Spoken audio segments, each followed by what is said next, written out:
Welcome back, everybody, to the 2021 recap of HR Revolution. It's a revolution of HR for the evolution of business, and we continue to expand the team, and we're really excited for a new addition to the HR Revolution team, Jona Wright.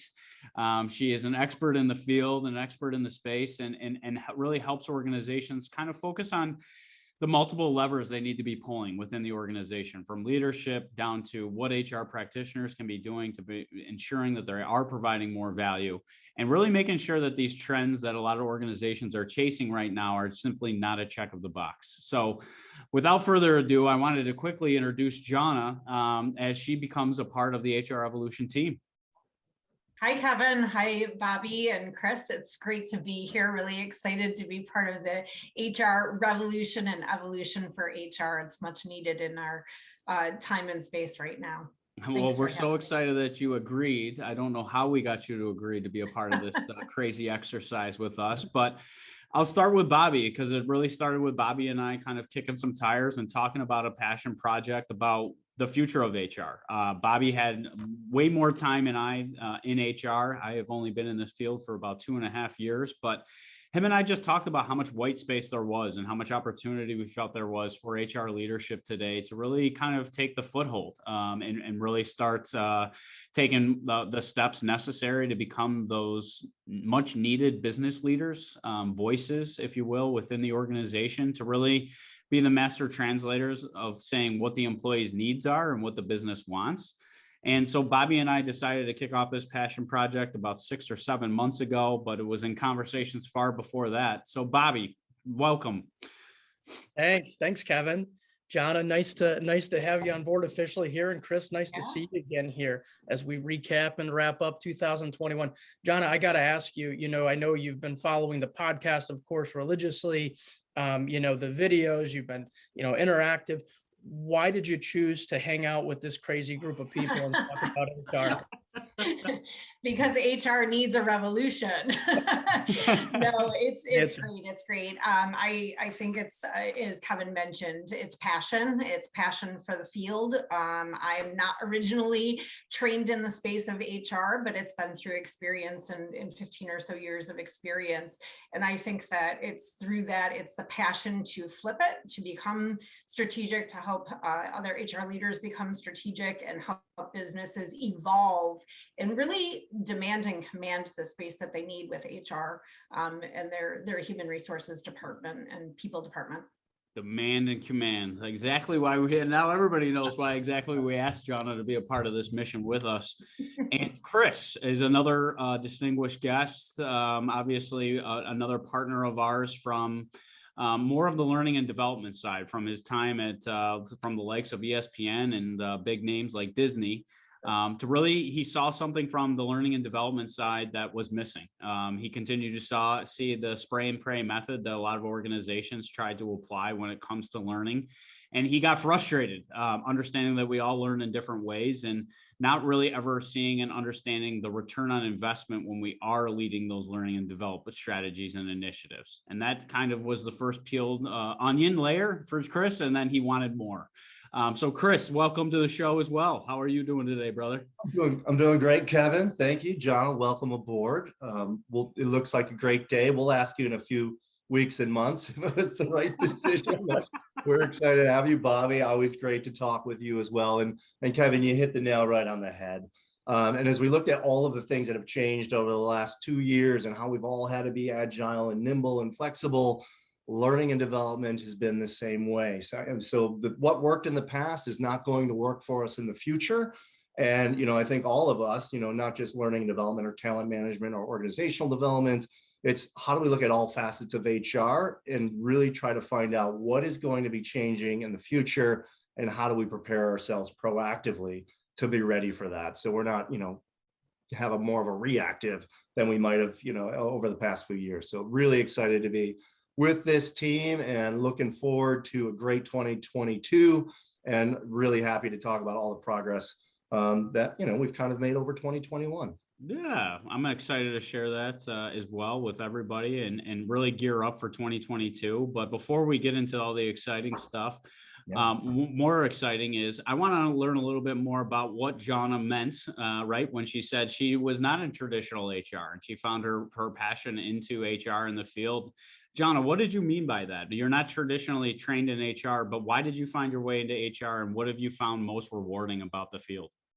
Yeah, Kevin, thank you. I've spent over 15 years as a New York State public school educator, and through that experience, I think what most people don't realize is a building principal is steeped in ATSs and leaves and bereavement and termination and discipline and performance appraisals. A couple of years ago, I had like 90 of them to do, by January. So anyway, it took away from the important work, but I've always been focused on program design and people programming, and that's what really thrust me into following up and pursuing. I did pursue a degree, grad school, and did a project around innovation and mindset, and knew that I wanted to pivot into HR. So strategically, grabbed my sample sizes in industry and wound up there. My real passion is from a design thinking space. HR really needs to focus on co-creation. Too many times in the past, traditional HR does things to an organization, and I still think that a lot of HR departments are probably stuck there. So looking at practices, and I ask people, what's your evidence? If you're a business partner, what's your evidence? How do you know? Yeah. And it takes a lot of confidence, I mean, to be calling out people, right? And we know that sometimes depending on the view of HR, and the four of us have this mutually agreed upon view, is that typically they're viewed as the administrative party planning, no fun police. And Bobby stated on one of our first episodes that you hear no enough. You tend to work around those no's, right? And that's really what I'm seeing in most relationships today, is that HR does not have a relationship with the employees, and they really don't have a relationship with the key stakeholders within the business.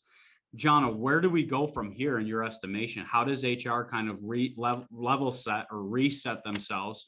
We have a great opportunity with January 1st. I don't know why humans wait until January 1st to set their New Year's Eve or New Year's resolutions, but let's set HR resolutions right now. What does HR need to be doing differently in 2022 to really, I guess, level set and gain that trust back from the employees, I think, but also the respect from the key stakeholders and leadership within the business? Yeah, Kevin, it's a great question. I think one thing that you said a few minutes ago too is being the know and being the police, the policy police. And when I first got to my first HR management position, my first formal position, one of the managers came and said, "Hey, HR stands for huge roadblock," and I was like, we have to change that. Oh no, I wonder how many companies really believe that or think that. So I think that's the first instance. That's the first opportunity, is look for that area, look for those areas that people are asking about. Hate to bring up engagement surveys and in pulse surveys. I find pulse surveys are much friendlier, quick pulses, and they can be themed on, what is it that we want to get to the bottom of? But ask the business. Do not assume we know. Just like a CEO and the C-suite shouldn't assume how employees want to be treated. Mm-hmm. There's variability there. So I think it truly is, whether you get in a third party or you're really asking some people, what do they want to be asked about? And I know we're going to talk about it later, but virtual work. I mean, we can all go on and on for hours and hours about that. How do people want to be treated in the workplace? What do they want their benefits to look like? There's plenty of time, January 1, to start planning for open enrollment at the end of the year. So I think there's lots of opportunity. Yeah, I think that's incredible, John. I think, as I think about New Year's resolutions within the HR space, I think about it in the simple terms and the simple mindset of just being human, right? We're all humans at the end of the day. We're going through this period of time in our lives that none of us have experienced before. So I think it's equally important in many cases to, I don't want to use this phrase of throwing the policies and the procedures out, right? But at the end of the day, just sitting down with employees, sitting down with peers and colleagues, and just asking questions, talking peer to peer, and just understanding that, we're all in this together. We're all humans. We all have needs and desires. And to your point, these focus groups and asking employees what they want from a benefit standpoint are extremely important as we, kind of get into this virtual and new work environment. I love that.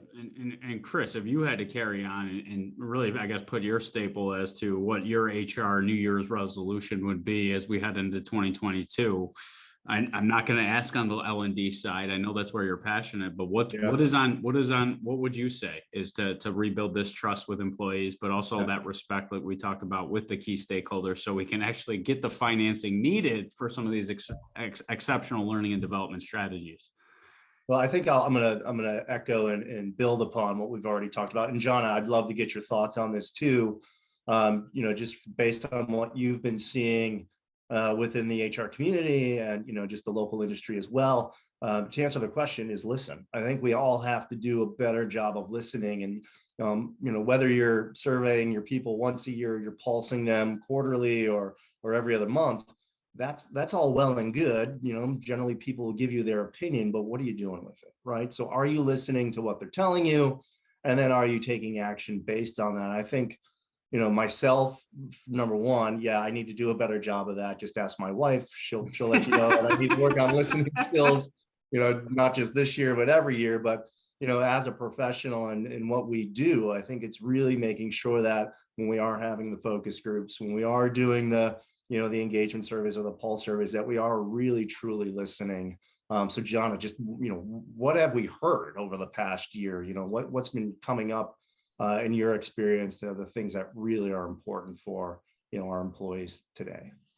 Yeah, I think at the beginning of this conversation, the word agile was mentioned, and I think it is that agility, the agility of the business.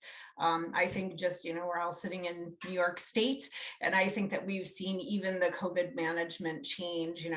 I think through 2020, 2021, we saw it just sometimes change daily. The regulation would change from 8 a.m. to 5 p.m.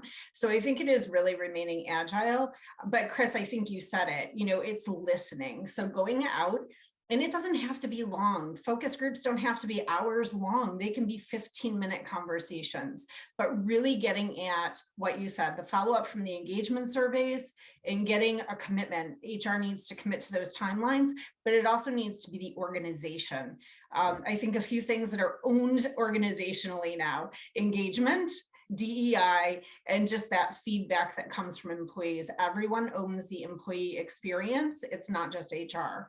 But HR's got to be willing to develop partners within the business for that co-ownership and co-creation of what matters. So as we kind of are moving forward, Jona, you mentioned obviously businesses seem to be out of alignment with their HR, or HR out of alignment with the business.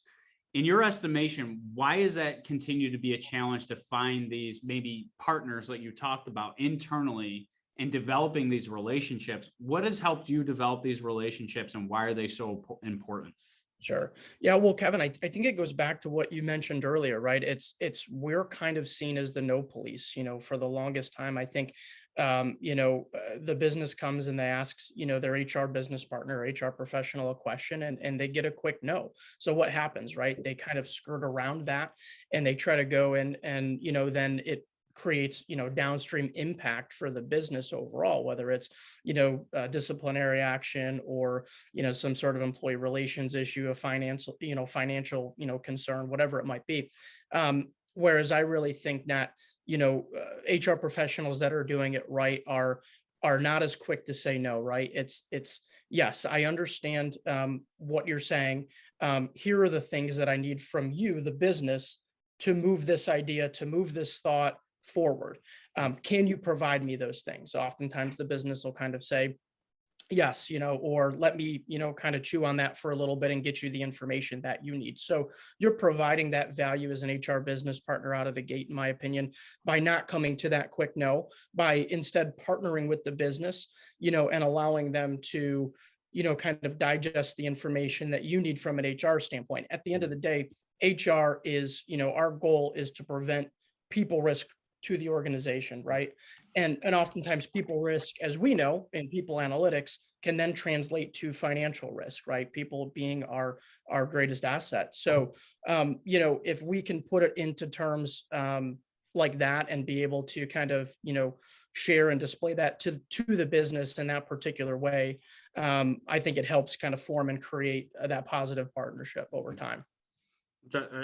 Which I love, right? And it seems like when Jona, bring up a conversation that you and I just had last week, right, with another HR practitioner, and she was brought into the room, and they're kind of divvying up their 2022 business objectives to HR, which I find fascinating, right? They're dictating what HR's business plan is, which I find just comical, whether they don't believe that they can actually design or formulate a business plan that aligns with the business goals and strategy.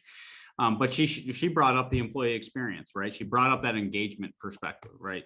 It's so much, I see these business units kind of operating independently of each other, and they have different goals and objectives, but seemingly working towards the same purpose, right? But she brought up the employee experience and the engagement, and you brought up that it's a shared responsibility across the organization. How do we get that? How do we build that? How do we get managers, both middle managers and senior leadership, to understand they too have a responsibility? And a lot of these DE&I initiatives, these learning and development strategies, they all require something called money. And most people are not as eager to put up the money towards these ideas. What are you seeing, and what have you found in your experiences? So Kevin, that's like it's a big question, right? So the manager and the supervisor and the leadership in terms of owning engagement, I think we're at a point in time that if everyone doesn't own engagement and it doesn't come as a whole organizational focus, we're going to lose people. I mean, businesses are already losing people. I don't know what the current stat is, but every 4 seconds, whatever it might be, somebody's getting a prod from a recruiter or something like that. So I think that the talent market is just wide open. And I heard somebody recently say, hey, hiring manager, you're the one being interviewed. And I think it's really true. If people feel a little inkling that something isn't going right, or it doesn't feel right, or it doesn't feel like I can bring my whole self to work, hey, there's opportunity out there. And I think we're going to continue to see that. And I think that people need to realize how to capture talent quickly and keep talent. And I know we're going to talk about retention later on, but I think that even just like, hey, what does a website look like? Is it capturing somebody? Is it getting somebody to feel like I can either bring my whole self to work or I belong? But that being said, I want to go back to something that Bobby was talking about too. And you just said it, my gosh, HR's not coming up with their own business plan and at the table in terms of strategy. Why not? Why is HR? And that is a big reflection, and people have to let go of egos and they have to let go of their own bias on both sides. But why aren't you at the table? And if you're not at the table, I kind of question your practice. Is it an effective practice if somebody's planning for you? And if you don't know how to do business development, then get with somebody in the business that does. Finance, you can usually really help out with that. But I think it's also, if HR is tempted to say no, change that question to how might we, or yes and open up some opportunity, and just practice. Just those slight practices can change the conversation drastically or dramatically. Back to employee engagement though, I think it really is managers. They don't have a script. If they're managers, truly managers, they're getting widgets out the door on a daily basis. They're tracking billable hours, whatever they're doing, giving them a script on how to have those conversations. Do you know what's expected of you on a daily basis? Do you have the tools you need? Those are two simple questions. I think that managers shy away from the conversation because they're afraid it's going to become personal. Put some norms in place. How's that conversation going to go? Use I statements. And let's get the norms out that, hey, nobody's going to be personally attacked. And these are the questions we're going to use. I think that people shy away from the conversation because they're afraid it's going to be, hey, Jona, this is all about you. But if we put some parameters in place, it can be a really safe conversation. I'm glad you brought up the word shy, and I want to get into trends, but I'm not shy. Exactly. But that's why I'm glad you brought it up, because we're supposed to be in HR, right? The shepherds of the mission, vision, and values, right? We're supposed to uphold the culture and what we work so hard to create. But the second that gets challenged or jeopardized or not shown, right, in a meeting, does HR, are they shy, right, and will say nothing, and it will continue to deteriorate that culture that they work so hard to build? Or is it just an overall lack of courage to really speak up? Because we're seeing this in leadership. So it's not only HR today, but we're seeing it in leadership as well. People that are in management and senior leadership roles, that they lack leadership. Would you say that HR, because we've been kicked in the corner so long, right? And some people are comfortable with being that redheaded, ugly stepchild and that administrative function to the organization. But the four of us collectively know that game, or that the ability to have that position within an organization, is running out. And that's why we're so passionate about the HR revolution, is because we don't want to see that happen to HR practitioners. But I guess where I'm going with this conversation is, what do we see as really limiting HR? Is it us being shy? Is it us not understanding the business? Is it a fear of speaking up ourselves?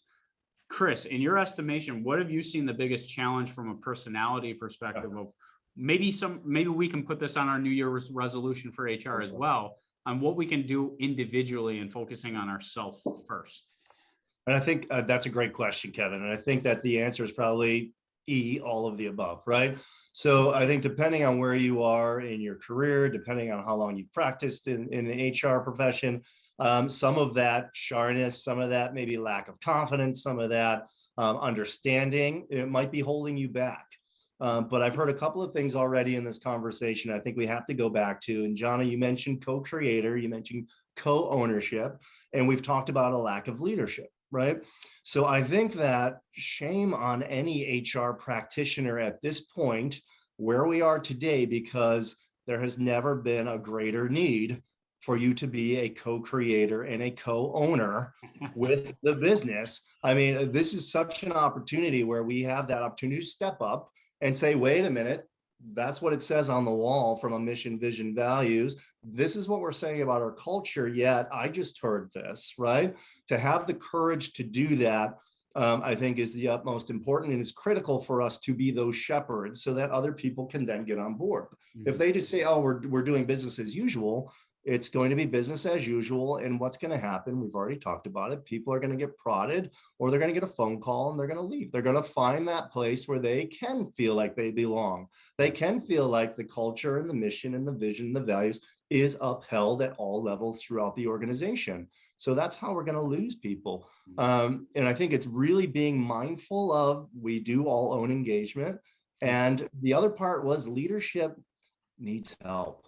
Right? They need help. Jona, you hit the nail on the head. They struggle with this, or they may struggle with it. So how do we, as the people practitioners, really provide value in terms of helping people get through this? How do you have that tough conversation? How do you have a conversation around expectations? How do you have a conversation around goal setting, or whatever it might be? So I think that, and yes, I am biased. I'll admit my conscious bias of having an L&D hat on, but we do have a great opportunity at this point, because the world has changed, and when I mean that, the ways of working has changed. Now, I know we're going to talk about trends, but the same skills you used to use when you were in person and you could walk down the row, 3 cubes over and have a conversation, that's changed dramatically when now you're on a Zoom call, or you're setting up time and you don't always have those impromptu conversations where you can give that type of feedback. So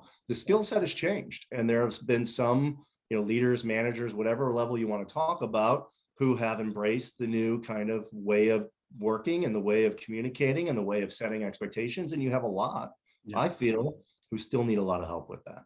I agree with that. I agree completely too. And just to piggyback off that, Chris and Jona, I think it's a great point, right? And Kevin, to your point, of kind of looking at HR as sort of the redheaded stepchild, they got kind of kicked to the side. I sort of look at that as middle management at this point, right? I think the good HR organizations are kind of up here, and they're doing a great job at the C-suite level. We have the analysts and the others, kind of the data crunchers, and we have some of the organizations that are more tactical or administrative. But I think where we lack, especially from an engagement standpoint, is truly listening and training that middle management level, right? I think we as HR practitioners sometimes, fall into, assumptions and assuming that, well, these managers have been doing this job for, 20, 30 years. They know how to handle employees. They know how to do this. To Chris's point, we are moving to this virtual environment, which I know we'll talk about in a little bit here. This is new ground for, a lot of our leaders, right? So they're wanting help and assistance from their HR teams to be able to support their teams and make sure that we're able to retain, promote, and engage our employees. Mm-hmm. I love that. And Bobby, I would play off of that is the HR team ready to take on some of those challenges? And I think kind of to bring it back full circle to what's needed and can somebody, is there, Kevin, I think you maybe said something like, is there a personality type or something like that? And I was talking to a CEO recently and he said, you can't be an introvert and be an HR.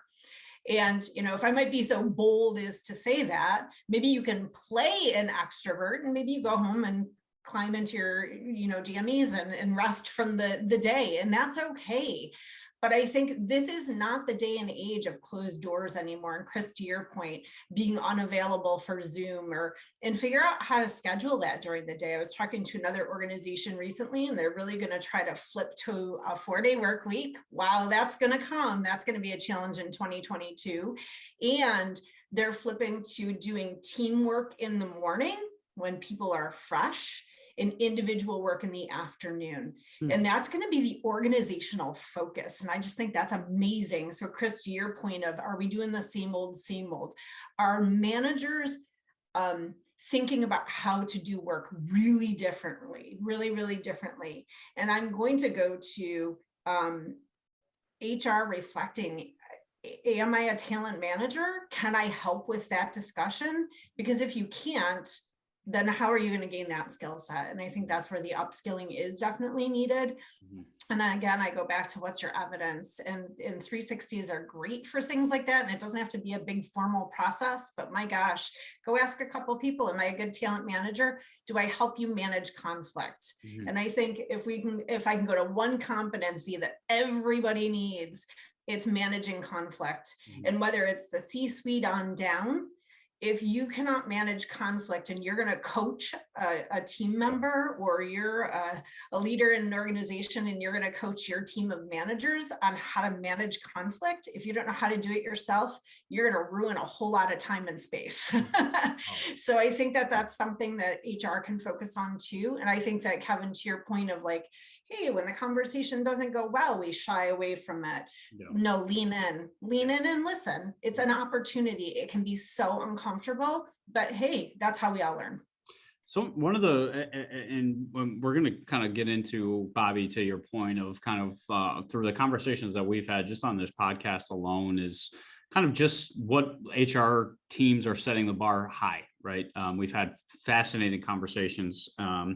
We know it's top of mind, right, for other leaders. CEOs want to see their HR departments totally reinvented. That's about 80% of CEOs, right? Then we saw a recent study that just came out that about 71% of CFOs are now focused on how to attract, retain, develop, and grow talent, right? My father, being a finance, I can't tell you the last time he cared about talking about humans outside of the profit and loss statement, right? So we're starting to see this evolution of other business units kind of understand the gravity of the situation, of how important people are. And to our point about needing to reskill and upskill ourselves, if HR is not ready or prepared, there is another business unit within the organization that's going to step up to the plate and take that project on. My fear is that it falls under finance, because that's where all things go to die. And we start to see that it is so transactional and the employee is only as good as their money that they're bringing in. I don't want to see that, because there's so much more to that story, as we understand as the feelers. My New Year's resolution for HR is accountability. I'm seeking accountability in HR. And I say that meaningful because in my conversations with CFOs and CEOs and alike, is everybody says that there is nothing holding HR accountable to these numbers. Whereas other business units like marketing and sales and things like that, it's very easy to put a number up and you are responsible for that number. So I am telling HR professionals to seek out accountability, seek out opportunities to understand what you're having an impact on the business, and what fraction or what percentage or what KPI is relevant to that business goal and a execution of that goal, whether you did a good job, bad job, and indifferent. And I would seek to get that information directly from the CFO and the CEO. And I know we're looking to have more conversations like this in 2022 on this platform, is to really bring on, to educate HR professionals to be speaking finance, to understand the business. How do we make money? Where do we spend money? And how do we lose it? And then understanding what we can take from a numeric standpoint, just like accounting, just like marketing, to start holding ourselves accountable, to understand, are we doing a good job? What changes need to be made? And that kind of brings us into the conversations that we've had and kind of reflecting back. And Bobby, I'll start with you. Who was one of those guests that really spoke to you? You being in the field for quite some time, what was one of those guests that gave you something? And because the whole goal of this platform is to have conversations so we all can learn. What caused you to pause and think, and maybe think overnight about something from one of the conversations that we had with the past guest? Yeah, well, it's funny. I started kind of laughing as you were saying that, because I think we could do a whole podcast just breaking down our guests and all of the, incredible knowledge that they were able to instill on us. But I think the one that really stuck out for me, Kevin, was Steve Brown. And Steve Brown, for our listeners, new listeners, Chief People Officer at La Rosa's Pizza. And really, it was as simple as getting back in touch with humanity. I think his message really struck a chord for me because, he talked about this simple practice, if you remember the buffalo analogy, right, of running back into the storm. And this idea that sometimes in HR, I think we want to kind of, play on the black a little bit. We kind of want to play on the outside, whereas, true HR professionals run into that storm. We're not going to solve every world problem every single day, but what we can do is we can show employees that we're there for them. We can sit down and have real conversations with them. Yeah. And, he's shown, through his 15 or so years at La Rosa's, that, those conversations have, just been incredible for, retention and growth and just engagement for the employees, but also just the friendships that you build. I mean, we'd spent what percentage of our day, with our colleagues at work, right? And why can't we, have, a friendship, build friendships, build relationships with these folks that, kind of are able to develop, over time. So Kevin, that was the one to me that really stuck out, was the conversation. I love that you picked Steve Brown, because I mean, headed into the challenge, I think is like you said, they play the black on the roulette table. You're scattering your funds out on the outside of it, is because the accountability piece that I just brought up. Sometimes it's afraid, you're fearful of what you sign up for, because then you know that you're going to be held accountable to that. But heading towards those challenges, and something that Steve Brown focused on, which was fascinating because then it came apparent in a recent ADP Research Institute study, but the number of interactions that his team has with the field, with those employees that he talked about, and focusing on those key life or critical life events of those employees. And in the research study, it said that employees had a more favorable view of HR if they had 7+ interactions with an HR professional annually. We're moving in such an age from a technology perspective that technology is almost eliminating that human aspect, or it's how they're selling that idea, right? I used to, full disclosure, worked at ADP, and we sold it as an employee engagement tool. Now, I jokingly tell people, I don't ask before I change jobs, who's your HCM provider before I decide to make a move, who's doing your payroll, but that's how that this technology is trying to correct some of the challenges and issues that they're seeing in the market, and say that the product is going to do something other than it's not. And that's my fear. Jona, in your opinion, what is the purpose of technology in HR, and how should it be properly utilized? Because I know you've worked on a lot of different projects in that arena. Yeah, Kevin, I love that stat of, I think you said 7 like meaningful interactions, and it's important. And I think that is where automation, that's where technology comes in, is anything if then, get it into that space. But I think it produces fear for HR. It produces fear for payroll processors, but over and over again, we hear it allows us then to be enabled to focus more on the people aspect. Machines cannot take over the emotional intelligence of that human interaction. And that's where I'll go back to our earlier conversation of, it's not the time to be closed up in an office with a door shut. If you have the privilege of being in an office or at work or not, I don't know how you want to look at that, but it is having that meaningful contact. And I love what you just said too. You know, and it was off of the La Rosa's pizza. People are less apt to leave an organization where they feel like family. So that sense of belonging, that sense of community is so important. So if I'm the manager and I know your kids and I know their names and I know, hey, ski camp was canceled this week or whatever it might be, I can interact with you on a whole different level than, hey, it's dark and gray outside. That's superficial. So it is getting to that meaningful interaction. And I think that's where technology and automation can come in. Yeah, I've been privileged to be in a couple different projects where we looked at how to automate some things. And I think it's great. We're there. We need that revolution to get some things to be taken off of HR so we're less tactical. Love that. And that's really, I think, what Bobby and I got most frustrated with when we started sitting down with HR practitioners and professionals and had them do a 2-week look back period. It's kind of comical when they start to see what they've done in the past, because I think they're just caught in the action. But Bobby and I love the exercise because it gives them the opportunity to really see where their time was spent. And they see that it's really heavily involved in the administrative, and they see themselves pushing themselves actually away from the employees, focusing more on the administrative and compliance pieces instead of doing the work necessary to understand the business and the people. And that's really where HR is now finding themselves almost on this island. And I've seen articles, I've seen people calling for the abomination of HR because they're frustrated. There's people upset and they feel like they're not adding value. Chris, what would you have to say from some of the conversations with our past guests and how you know and know that strong HR departments are making a difference and a world of difference in these businesses that are putting a focus on their people? Yeah, that's a great point. I just want to go back to technology, and maybe we'll save this for a later topic. But one of the things that comes up a lot is, you know, how much technology is too much, and you know, when does technology become an inhibitor?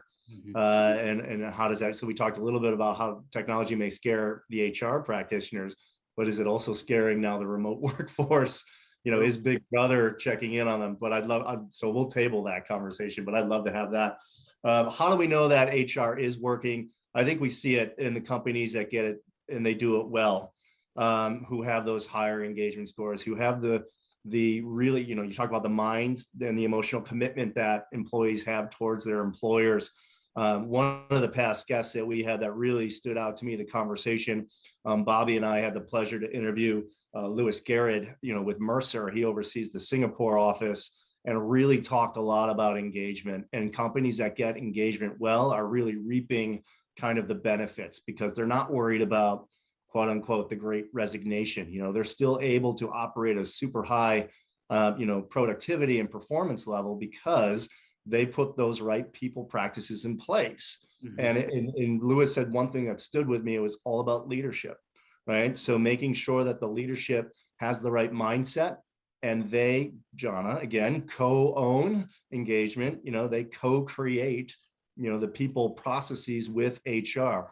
Again, HR can be the steward, we can be the facilitators, and we can be the subject matter experts to help that process along. But at the end of the day, it has to live and breathe within the leadership teams. And there were some great examples that Louis gave us where the leadership teams were doing well. What I loved about Louis is he told us there's a lot of organizations that aren't doing it well either. So it's how do we look at, Jona, to your point, assessing the leadership capability? You know, 360s are a great tool to use, right? Are our leaders even aware of how we are, you know, how we're tracking them? How are we rating them? What are the expectations? Do they understand what the expectations are at their level? So I think, you know, as we look at accountability, great term, Kevin, to use for your resolution. How are we holding the leadership teams accountable, right?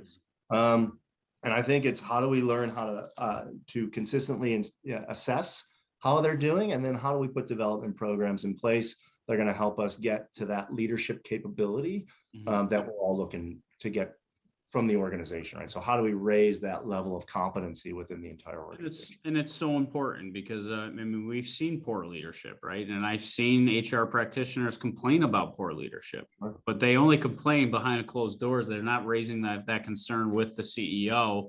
And that's what fascinated me, right? Why do we promote who we promote? And in most cases, in most organizations, we promote the people that say yes, that never interfere with our decision making. So every idea that we have is a great idea, and we're never challenged. And I knew we were going to get back to the reason why this you weren't great promoted, state Kevin. of I knew we were going to get back to that reason on why you weren't promoted. That must have been it. Exactly. It's going to come back, because to me, it's a total. For me, it was who stayed the longest, right? Oh, Betty is in that role. She's been in that role for 20 years. She does have the highest turnover, but we can't possibly get rid of her because she's been here so long, right? I've heard that excuse so many different times. And then until you actually push the conversation to the next level, well, Betty, with that turnover percentage, it's costing the business around $575,000 a year. Is Betty offsetting that and providing that much value back to the organization? And then all of a sudden the conversation changes, right? Which is what I found fascinating from all the conversations that we've had up until this point. We've talked to psychometricians, right? Understanding the basic knowledge that I think that we all can get back to. And Bobby said it best, is humanizing, really seeing us as people again, not as these people that are just there to do a job and not ask questions, not speak up, just there to do the job from 8 to 5. We're not asking enough questions as a why. Why do we do it this way? Why have we chosen to do it this way? What if there was a better way of doing things? And that's really where I've seen such a disconnect from leadership teams, from Fortune 500 banks coming on and saying, we're getting back to work and bringing everybody back to the work field. It just tells me how disconnected that businesses are from the people right now in understanding what their true well-being package as an employer means. Exactly. Right? It's not just what is that employee doing for you, it's what you're doing for the employee now, both professionally and personally. So that's really what I've taken as the people that did not grow up into HR, like to Jona's point, and really seeing a more worldly view of the correlations between the people and the business, and understanding what motivates these various levels of leaders, and speaking directly to them on how that is equally correlated to what they want and they're not getting, to what the people want and aren't getting, and how there's a win-win scenario for both. As we kind of talk, and I'm known for calling shit out as I see it, is trends, right? Trends. We saw compensation, the biggest trend in 2020 and 2021. Money, money, money, money. Yeah. If we didn't know the answer, money would solve the answer, right? What are we seeing? And Bobby, if you want to kick us off, and I know in the area that you have now been challenged with is kind of in this more new remote workforce, but what trends are we evaluating as we head into 2022 to kind of allow HRevolution to let practitioners know what's coming?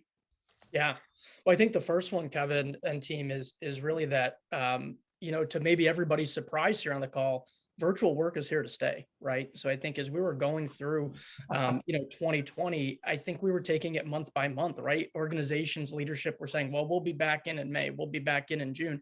The next thing you know, it's December, and, most of us are still not back in our office.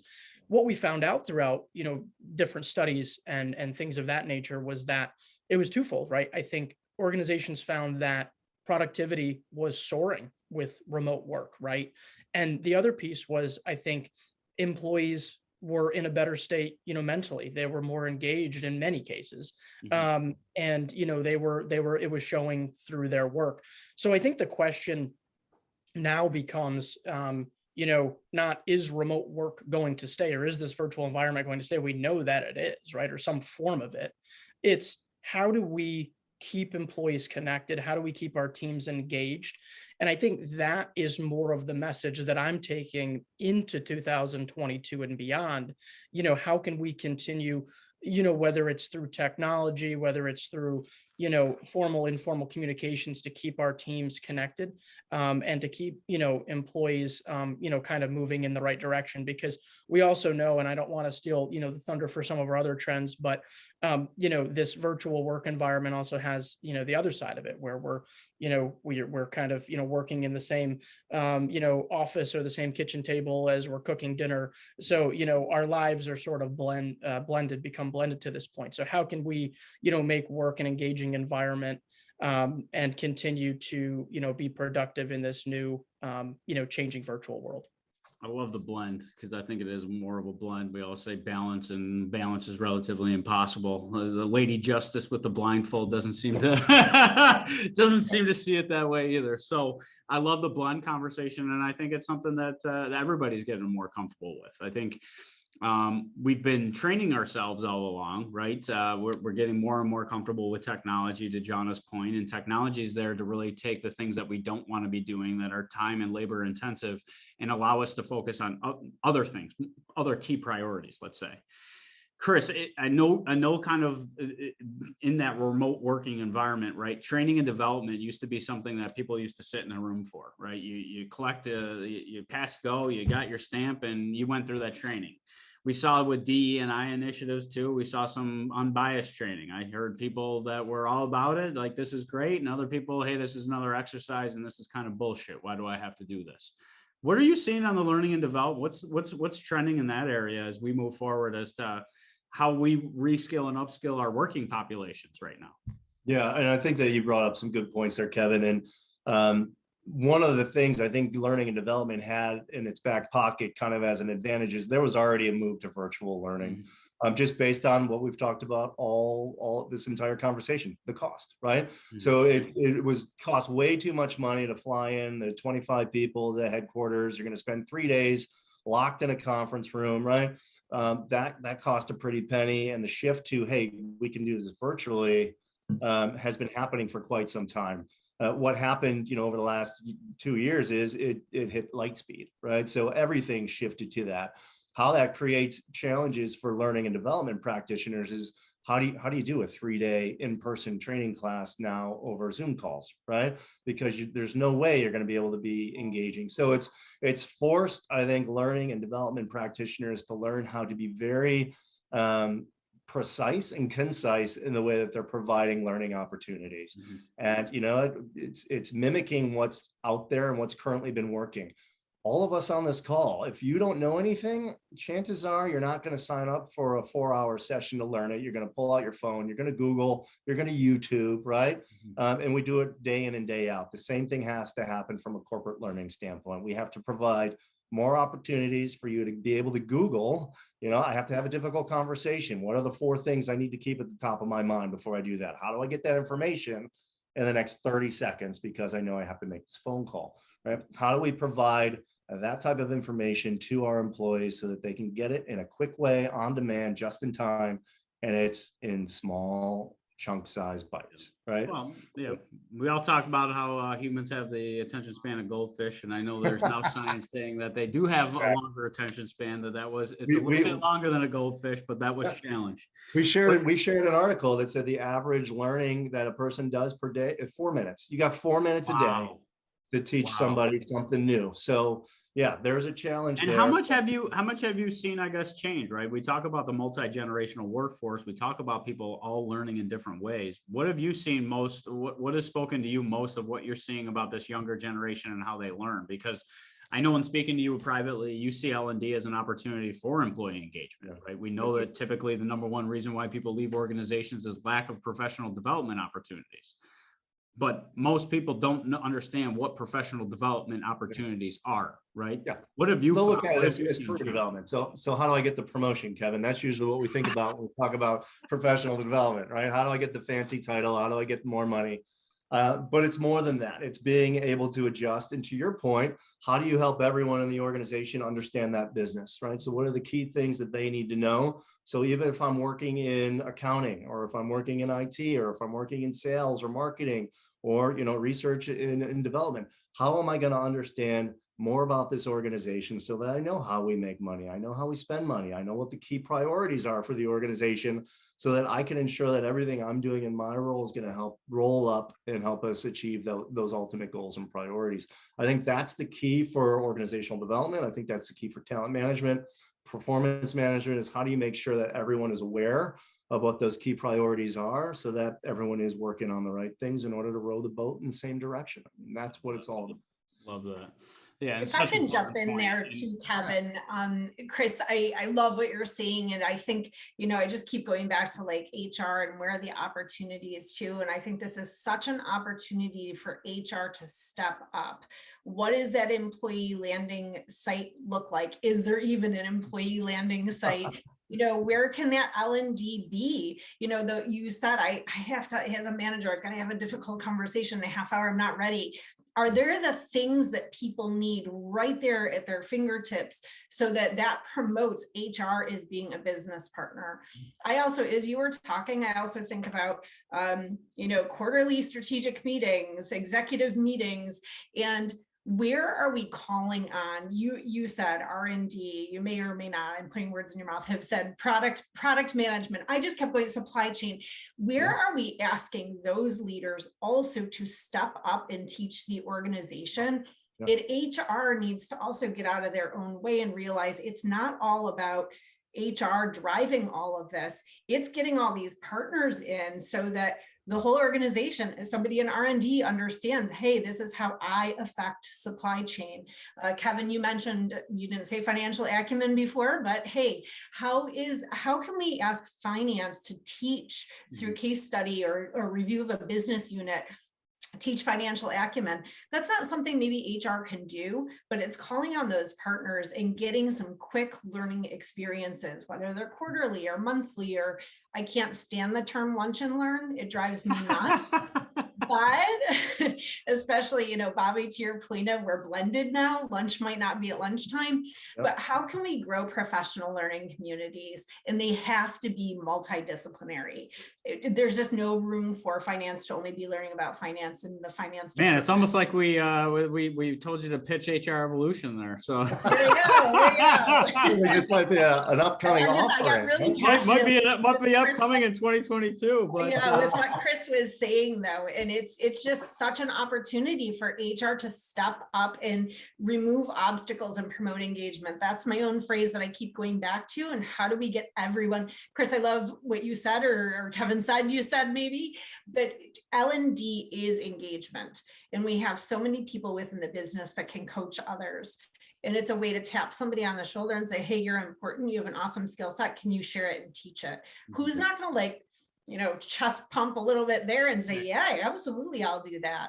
Yeah, I think it's just the idea that they see a future for you, right? I think that we got pegged, right? There's a lot of assumptions. And I think one of the biggest things that I learned is that only 22% of businesses use data and science to drive business decisions, right? So if I was to ask the general public right now, of the 3.93 million people that left the workforce last month, what was the largest majority from an age population? And I would be willing to bet that a lot of CEOs would come back and say, oh, it's you millennials and Gen Zers. And they might be blissfully unaware that 90% of them actually were 55 and older, because they now found, whether it was they sale of a home that they never thought they came into more money than they ever thought they would have, or just level setting of priorities, some going on into consulting to share their intellectual capital that they had garnered through the corporate world for so many years. But it's funny that one of the trends is data literacy as we head into 2022. We're seeing data from Netflix telling us exactly what we want to watch based off of prior views of what we've seen before. But data literacy is that thing that we're all talking about. It's like I see data, and Max Bloomberg on one of our episodes that Chris and I had the opportunity, as we connect with them and we explore people analytics and seeing how we can reskill and upskill HR professionals to understand data and to understand finance, to really start to pull at that intellectual capital that they have and they've been building for the last 30 years. Because I always say data is just numbers on a page until you ask it the right questions. And unfortunately, people analytics is a growing space and a growing field. And these great students are coming out of universities with these degrees. But if they still don't know what questions to ask of that data and what's relevant for that organization, and we see more organizations that are disconnected continue to chase trends rather than set their own. And that's really what I've seen as a huge disconnect between HR and finance. We talked about listening, which I think is huge. We talked about using actual surveys and not using it just to gather information as an exercise, as a check of the box. But where we are moving forward is data. Jona, you said, prove it, show me. Like, and I think that we need to start asking those types of questions in business meetings and stop allowing the egos and the gut and the instinct to drive all these business decisions, because it is very emotional. Anytime we're dealing with the lives of others and the well-being of other people, it's emotional. So how do we remove the emotion? And I feel like data is the best way to do that. Speaking of emotions, though, one of the last trends of the year is a term that was never really brought up. Or if you said mental health in the workforce, they were like, shh, or what are you talking about? Jona, what are you seeing as far as the wellness conversation moving forward in 2022? What are employers and what are employees looking for when it comes to well-being?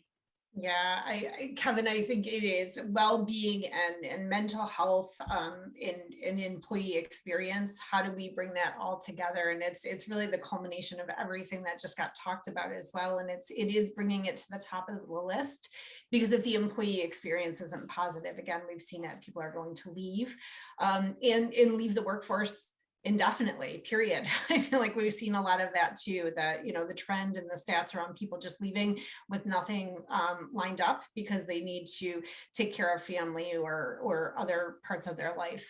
I think that seeing a couple things, a lot of technology. And as I look at that, it can also be an engagement tool. It can bring people together. Online yoga or gym class, workout classes, those types of things that we can get together are people focused on health and wellness. I think calling in consultants too is a place, because I don't think that, I came at one point from advanced manufacturing. I can't say that we're mental health experts. So when you're not an expert, call an expert. And I think that EAP programs, we had a great business that really supported EAP through our benefits, but we also had a local agent that we used, a real life person who came into the workplace as well. And then through 2020 went to Zoom, counseling online, whatever. I think it's destigmatizing the whole move in mental health and well-being. And I think it's that focus on well-being. I've been in organizations where it's a very quick, at the top of a meeting practice where we did a check-in and we did a centering exercise, and it seemed hokey at first and people didn't buy in, but it's allowing people to be their full selves coming into a meeting. So I think it's asking employees, what do you want? What do you need? I think we're going to see an uptick in more flexible work schedule and how to make that work for teams. I think we've seen the numbers go up in school systems of kids with COVID and the resurgence and Omicron. And I think that that's going to put stress back on parents. So just a parent group alone, how are you going to allow for them to show up to work, but maybe at a flexible time, and trust that they're still going to get their work done? Because if we need them as employees, and the talent market is tough right now, we need to adapt to how we're doing business. So I think a focus on truly health and well-being and how can we do that and produce engagement. And I think just some flexibility and agility in the workplace in terms of that. And then lastly, again, if we're not the experts, go find an expert, and how we can, again, from the top down, because this really does need to come from the top, and why it's important, teaching and educating all the way down. And Kevin, you said it, produce some data around this, HR going and saying, hey, we need this online whatever class, show the numbers and why it's important. There's so many free apps out there too that are at the fingertips of everyone, and promoting some of those across the organizations. Same with you're reassessing effectiveness of L&D too. Quick, lastly, kind of some of these things too. Sorry to interrupt you, Chris. I worked with a sales team, and they had gone through their own practices of how they were all focusing on health and well-being. And I think that lots of those things are going on in organizations, and we just need to ask and uncover. But if you're a partner, those things are going on. Jona, you mentioned a lot of really specific examples of what's happening, but also for those people out there in organizations who are watching this, some really good ideas as well. And I think you're going to see a lot of what you mentioned from a well-being standpoint, even employee resource groups. There's a working families. Oh my gosh, That's yes. huge. So you're allowing, your own employees to get together and discuss some things that are going on. But I also think you're going to see organizations build in well-being into their company holiday schedule. So I've already heard and talked to organizations who have added well-being days off for all employees. Specifically, April 7th of next year is World Health Day, and October 10th is World Mental Health Day. There are organizations who are making those actual company holidays and giving their employees off on those days, which is kind of, impressive when you're taking it to that level. I love what you're saying, Chris. I think it's so important. And I think the other thing too, we're going to see the uptick of that many progressive companies are already doing is the use of sabbaticals. So whether it's a month off or whatever it might be, so that people can really hit the refresh button. Yeah, and I think we all know that it is important to refresh at times because we're all going through this very traumatic experience together. And again, not that we all learn differently, but we all deal with stress differently too, in the same way. Some people are better at internalizing it and moving forward. Others are more vocal, which kind of brings us to the exciting part of where we're headed in 2022 with the HR revolution. Not only will Jona be coming along for the ride now and doing some interviews with our leadership. So we continue to explore conversations with those departments that Bobby alluded to, the HR departments that just seem to be ahead of others. Why, right? We want to ask the right questions so we all can learn collectively as to what separates their department from yours today. And what are they doing differently than you are, and seeing what things you can start to applying in your day job to maybe get more credibility, more influence, more relationships internally, to start doing the work to improve the lives of the employees while still driving results for the business. The other area of exciting topic, Chris, I wanted to share with you is obviously what we have coming with some of our international partners. As we've kind of kicked off this passion project, more people internationally have started to recognize and see that there's a ton of white space available for HR professionals.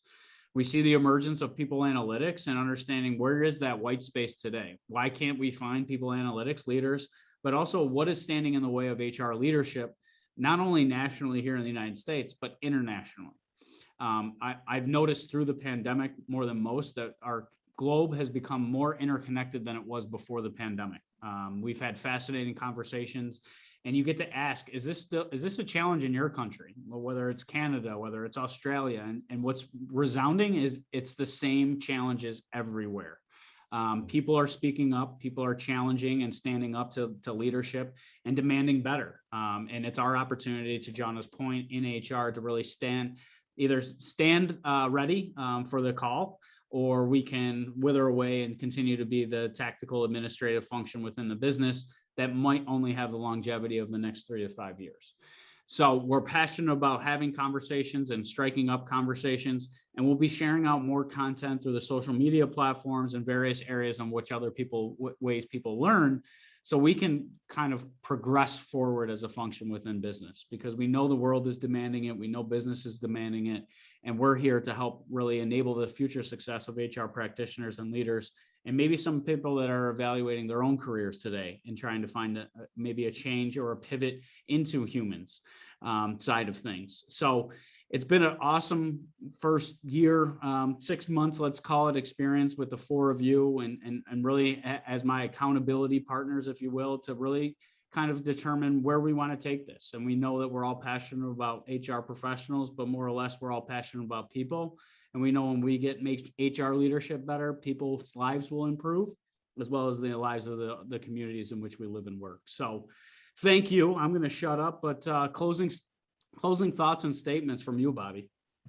No, Kevin, I think you said it well. I'll just reiterate, as we're taking on this passion project to try to move HR organizations forward, individuals in their careers forward within HR, we're also trying to move ourselves forward, right? So with that, keep in mind, keep a lookout for HRevolution on, different social media sites going forward. We're going to be doing some really, really cool things outside of the podcast in 2022 and beyond. So give us a follow and keep a lookout for some of that exciting content coming through. Love that.